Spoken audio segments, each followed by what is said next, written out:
The Epix is dead. Or maybe it's the Fenix that we should be eulogizing? This is an interesting one.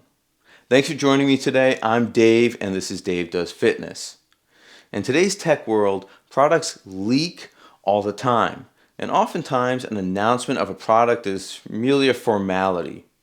But Garmin does a heck of a job to keep development of products under wraps. However, when you're a major manufacturer that sells out of retail outlets, at some point those retail outlets need to get their inventory entered into the databases and sales pages put up to have the product ready to add to cart when launch day arrives.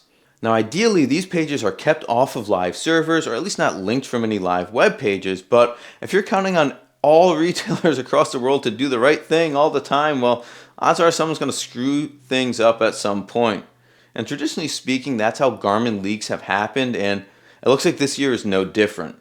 Now, disclaimer, these are leaks or rumors or whatever you want to call it. This information seems probable, it seems real. Multiple outlets have picked this story up. It's come from multiple sources, but of course, nothing is a sure thing until it comes from Garmin. So a Finnish retailer called Multitronic accidentally got the product pages up for the new Fenix watches, and it's not at all what I was expecting. The pages, which are no longer up now, but they were, you could still find them on archive.org. You could find screenshots people have posted of them. So these pages list 4 models of the Fenix 8, coming in 3 different sizes. So there's Fenix 8 in 43, and 47, and in 51 millimeters, respectively. And there's one labeled Fenix E in 47 millimeters. And there's legitimate product codes listed as well, which kind of lends some credibility to the information on those pages. I've noted that the price seems a little bit high, but from what I understand, these prices are around what's expected in euros while representing a small jump from previous years, and it seems like everything's getting a bit more expensive, so the prices seem realistic, unfortunately. Also, let's take note that the dates listed for the launch here are September 4th through 6th on this website. So that would indicate a late August announcement and an early September launch. So that means that at the time of making this video, we're less than 2 months out already. I also found a Reddit user that posted a screenshot of another Finnish website. So who's running these Finnish websites? Maybe this guy's having a few drinks before he throws up his pages. Anyways, they have multiple models listed as well with an August 31st expected launch date. Now, one other small note is the S size goes up 1 millimeter up to 43 millimeters now. So S users rejoice. You likely got some extra pixels coming your way. So the 2 large gorillas in the room are, there's a new model called the Fenix E. It's priced much lower than the other models. And the other is that the Epix is nowhere to be seen in this lineup. Now, I had thought that the Epix line was well received and represented the direction that Garmin wanted to take their flagship models. The OLED screen translates so well in day-to-day visibility and brightness, while the battery could still be taken out multiple weeks by using raise to wake, and the battery was able to tackle ultra distance events as well. It seemed like a sweet spot. Now, I had seen some rumblings around social media that the Epix would be canceled, and someone even posted in the comments of my Epix 3 video that the Epix was going away. I thought it was crazy at the time, but hey, shout out to that person because it seems like they were onto something. So here's my take on the whole thing. If you remember back when the Epix Gen 2 initially launched, it was their first flagship OLED watch.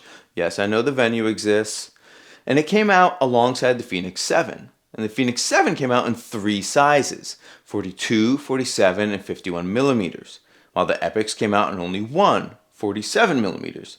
Kind of seem familiar? So I think Garmin is flipping the script here. My guess is they have shifted their focus into OLED as their main display type, and the Fenix 8 will have an OLED display in all 3 sizes. I'm guessing that the lower priced Fenix E will be the MIP display that's currently in Fenix 7s and prior, and I've even seen a suggestion that this could be the heir to the Enduro line, which would kind of make the E moniker make sense in that respect. With the lower pricing, perhaps the Fenix E is focused more solely as an adventure or outdoors watch, and they leave off some of the more premium smartwatch or health tracking features like ECG, or hey, maybe LTE makes a return. I know it's probably wishful thinking, but hey, a guy can dream. It's something I want in the watch. But who knows, maybe it's the Elevate version 6 that comes out in the Fenix 8. They've been cranking out those new Elevate sensors pretty rapidly these years. Anyways, the top-end features would all reside in the new Fenix 8 as the do-it-all model that can be a highly functional adventure or outdoor model, but also has all the bells and whistles as a top-end fitness tracker and smartwatch. So in this respect, the EPIX brand looks to be killed off for the more iconic Fenix branding. But we all know that the EPIX was already pretty much a Fenix with an OLED, so nothing is really lost if that's what's happening. So is this an actual rare consolidation of models from Garmin? Garmin is often accused, and rightfully so, of having way too many models out and causing some decision paralysis from casual customers.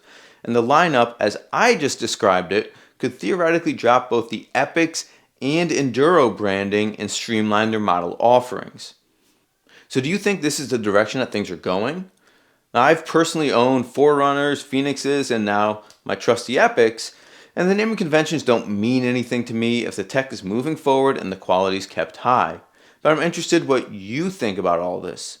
So let's jump into the comments and get this going. Y'all have been amazing in the comment section lately, so thank you so much for being active down there. Also, if you liked the video and will consider supporting a small channel, then please throw a thumbs up and consider a sub. We're marching up to 1,000 subs, and while I know that's laughably small for a YouTube channel, it's a big deal to me, so thank you so much for the support. And if you want to see some of my thoughts on having Garmin make a splash outside of their watch offerings, then check out this video where I go over some new form factors that I think would have a big impact for existing Garmin users.